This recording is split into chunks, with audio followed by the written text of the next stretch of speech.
તો રાજકોટમાં બનેલી ઘટના બાદ ઠેર ઠેર ચકાસણી અને તપાસણી શરૂ થઈ છે, ત્યારે ઉપલેટામાં શું ખરેખર સબ સલામત છે? કારણ કે ઉપલેટા નગરપાલિકામાં જ ફાયર સેફટીના સાધનોનો અભાવ જોવા મળ્યો। ઉપલેટા નગરપાલિકા 3 બિલ્ડિંગમાં તથા નગરપાલિકા ટાઉન હોલ તથા સ્પોર્ટ્સ બિલ્ડિંગમાં ફાયર સેફટીના સાધનોનો અભાવ જોવા મળ્યો।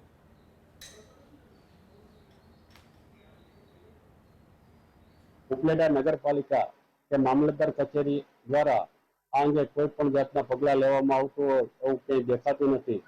શહેરમાં ઘણી જગ્યાએ સ્કૂલો, કોલેજો, હોટલોમાં ક્યાંય ફાયર સેફટીના સાધનો નથી।